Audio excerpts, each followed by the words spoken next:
Hello friends, welcome to Lakshmi వలోలాస్ kitchen. నేను మీ లక్ష్మి.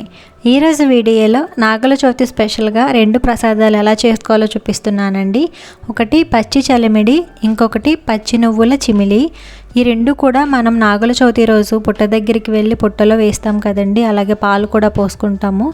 ఇదే కాకుండా ఎవరి ఆనవాయితీని బట్టి వాళ్ళు కొన్ని ప్రసాదాలు చేసి తీసుకువెళ్తారండి. ఇవైతే కంపల్సరీగా వేసుకుంటారు. మరి ఎలా చేయాలో చూపిస్తున్నానో. చూసే ముందు వీడియోకి లైక్ చేయడం మర్చిపోకండి. చలిమిడి కోసం ముందుగా ఒక బౌల్తో బియ్యం తీసుకోవాలండి. నేను ఇక్కడ 1/2 కిలో బియ్యం తీసుకున్నాను. వీటిని శుభ్రంగా 2-3 సార్లు కడగాలి.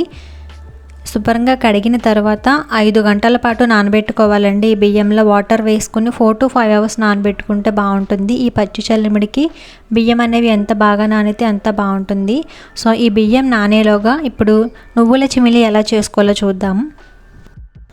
నువ్వుల చిమిలి కోసం నేను ఇక్కడ 1 కప్ నువ్వులు తీసుకున్నానండి. అలాగే దానికి 1 కప్ బెల్లం కూడా తీసుకున్నాను. మీకు స్వీట్ తక్కువ కావాలంటే ఇంకా తగ్గించుకోవచ్చండి. ఇప్పుడు మిక్సీ జార్ తీసుకుని ఇందులో ఈ నువ్వుల్ని యాడ్ చేసుకోవాలి. నువ్వులు వేసుకున్న తర్వాత ముందుగా తురిమి ఉంచుకున్న బెల్లాన్ని కూడా ఈ మిక్సీ జార్లో వేసుకోవాలి. ఇప్పుడు ఈ రెండింటిని కూడా 1 నిమిషం పాటు బ్లెండ్ చేసుకోవాలి. మరీ ఎక్కువగా చేసుకుంటే నువ్వులు అనేవి బాగా మెత్తగా అయిపోతాయండి.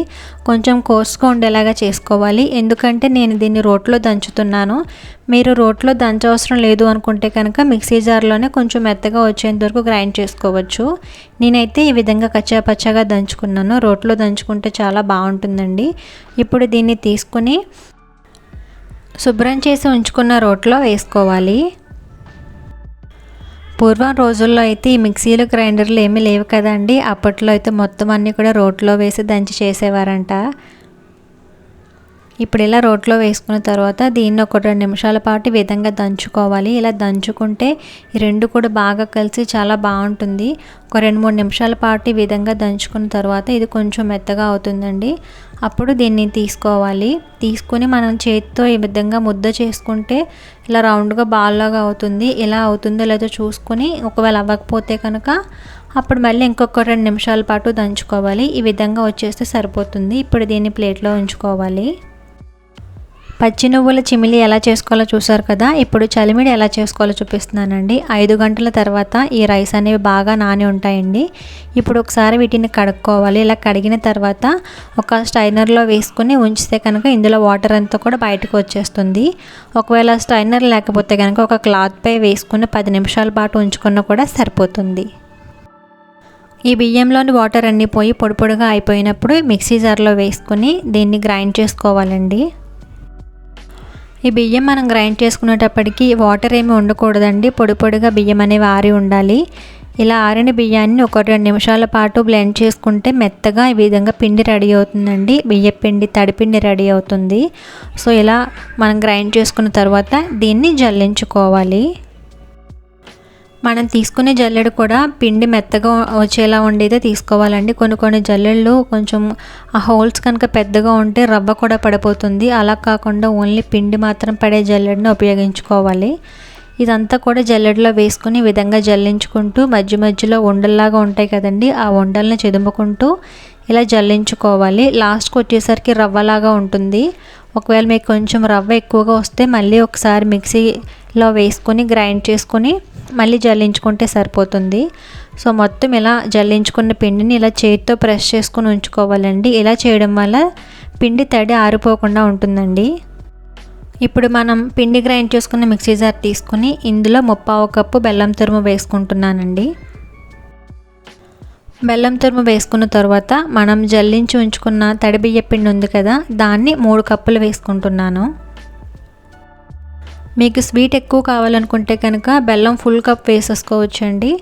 ఇలా 3 కప్పులు బియ్య పిండి కూడా వేసుకున్న తర్వాత 1 నిమిషం పాటు బ్లెండ్ చేసుకుంటే సరిపోతుంది. దీన్ని కూడా ఇలా గ్రైండ్ చేసుకున్న తర్వాత మీరు కావాలంటే ఇలాగే వాడుకోవచ్చు, కానీ దీన్ని కూడా రోట్లో దంచుకుంటే టేస్ట్ చాలా బాగుంటుందండి. ఇప్పుడు ఈ చలిమిడిని తీసుకొని ఇలా రోట్లో వేసి 2 నిమిషాల పాటు దీన్ని కూడా ఈ విధంగా దంచుకోవాలి. 2 నిమిషాల పాటు దంచుకున్న తర్వాత ఇందులో కొబ్బరి యాడ్ చేసుకోవాలండి. పచ్చి కొబ్బరి వేసుకుంటే చాలా బాగుంటుంది. అది కూడా లేత కొబ్బరికాయ ఉంటుంది కదండి, ఆ లేత కొబ్బరి తురుము వేసుకుంటే టేస్ట్ చాలా బాగుంటుంది. సో ఇలా కొబ్బరి తురుము కూడా మరీ చిన్నగా కాకుండా కొంచెం కచ్చా పచ్చాగా ఉంటేనే బాగుంటుంది. ఇది కూడా వేసుకున్న తర్వాత 1 నిమిషం పాటు ఈ విధంగా బాగా దంచుకోవాలి. అంటే కొబ్బరి ఇంకా చలిమిడి 2 కూడా బాగా కలిసిపోవాలి. అంతవరకు దంచుకుంటే ఇది కొబ్బరి వేయడం వల్ల రుచి చాలా బాగా పెరుగుతుందండి. సో ఇలా రెడీ అయిన తర్వాత మనం ఇందులో కొంచెం నెయ్యి కలుపుకోవాలండి. ఒక 1 టీ స్పూన్ నెయ్యి వేసుకుని ఈ చలిమిడి అంతా కూడా పట్టేలాగా కలుపుకోవాలి. మనం వేసిన కొబ్బరి ఇంకా ఈ నెయ్యి వల్ల చలిమిడికి టేస్ట్ అనేది చాలా బాగా వస్తుందండి. ఇప్పుడు ఇదంతా కూడా బాగా కలుపుకోవాలి. ఇలా కలుపుకున్న తర్వాత ఇది కూడా ఈ విధంగా ముద్ద అవ్వాలండి. ఇలా ముద్ద అవుతుందో లేదో చూసుకోండి. లేదంటే ఇంకొంచెం నెయ్యి యాడ్ చేసుకొని మళ్ళీ 1 నిమిషం పాటు దంచుకుంటే సరిపోతుంది. ఇలా ముద్దగా వచ్చిన తర్వాత దీన్ని బౌల్లోకి తీసుకోవాలి.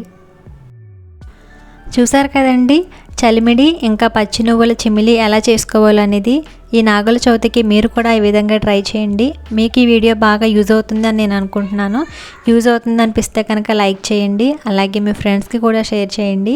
ఫస్ట్ టైం నా ఛానల్ని చూస్తున్న వారు తప్పకుండా సబ్స్క్రైబ్ చేసి నాకు సపోర్ట్ చేయండి. సబ్స్క్రైబ్ చేసిన తర్వాత పక్కనే ఉన్న బెల్ ఐకాన్ని యాక్టివేట్ చేస్తే మీకు నోటిఫికేషన్ వస్తుంది.